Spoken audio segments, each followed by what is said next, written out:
Hi, welcome to my channel, CC Studies CPA, where I share with you how I'm doing studying for the CPA exam. I am studying for FAR, as well as tips that might help me along the way, market updates, pronouncements, and case studies that I might find interesting as I go along.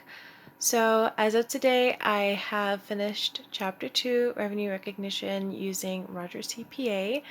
I managed to take another quiz with some new material and am much happier with my results. I much better understand the CAP construction in progress account, as well as other related journal entries for construction contracts. So, I also want to share a tip today. The tip is about recognizing how you're motivated. There are a lot of different dimensions to consider when it comes to motivation, like intrinsic versus extrinsic, positive versus negative, and all different other kinds of dimensions. But the ones that I will highlight today are positive and negative motivation. It's important to know which one you're predominantly because, people can respond differently to different stimuli, whereas someone else might be motivated by like negative punishment. I know that for me, it's like, doesn't have too much impact, for example. So I had a look at a study. It's a 2019 study about student motivation that was printed in the BMC Medical Education Journal and it's open access. So I'll link it in the description. It's called Student Motivation to Learn is Self-Belief the Key to Transition and First-Year Performance in an Undergraduate Health Professions Program. I would argue that it is, and I believe that they did come to the conclusion that it might be based on their study. So what they concluded as a result of this study, which I wholeheartedly believe when it comes to the CPA exam, I definitely think like the biggest thing is that I have to tell myself constantly that I can do it. Um, that and that I believe deep down that I can do it, that I, see that path to the end. But anyway, so their conclusion was motivation to learn and specifically self belief with learning may be influential in the transition into higher education. Undertaking measures of academic motivation may be useful to determine student engagement with curriculum through identifying any link between student self belief and performance in specific courses. Changes to curriculum based on student motivation, as well as targeting early those students with reduced self belief. Amen may improve student success, psychosocial well being, and retention. So, in this study, there were several things mentioned, but I want to just highlight really quick the definitions that they mentioned, or just aspects and factors related to positive motivation versus negative motivation, right? And neither one or the other is better than the other. A healthy mix of the two is good to have based on the research, but also, recognizing which one is predominantly, your thing is important as well. So, here they have written the motivation and engagement wheel, which is referenced in the study, is a framework representative of positive and negative motivation and engagement dimensions. Positive motivation or cognitive dimensions include self-belief, valuing, and learning focus.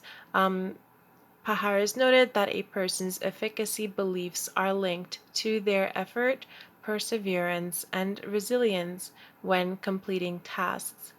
These behavioral outcomes are also present in the adaptive behavioral dimensions of the motivation and engagement wheel represented by task management, planning, and persistence. Okay, so yeah, basically, positive, a person who's like more predominantly motivated, like me, is going to be very much more motivated when, you're getting some kind of reward, you feel that intrinsic motivation because you completed something. If you have ever taken like a skills test, there are some out there. Maybe you fall under, for example, like the achiever, um, you know, achievers one of your results when it comes to those that skills assessment, that kind of thing. Um, People who are negatively motivated. So the negative motivation bit here says negative motivation dimensions include anxiety, failure, avoidance, and uncertain control. Negative engagement dimensions include self-sabotage and disengagement.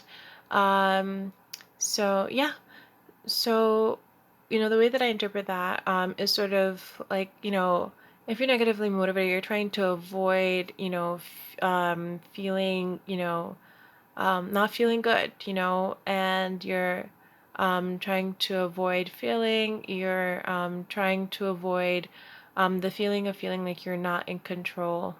So, there, people who are a little bit more controlling and want their environment to be like controlled, might tend to be like more negatively motivated.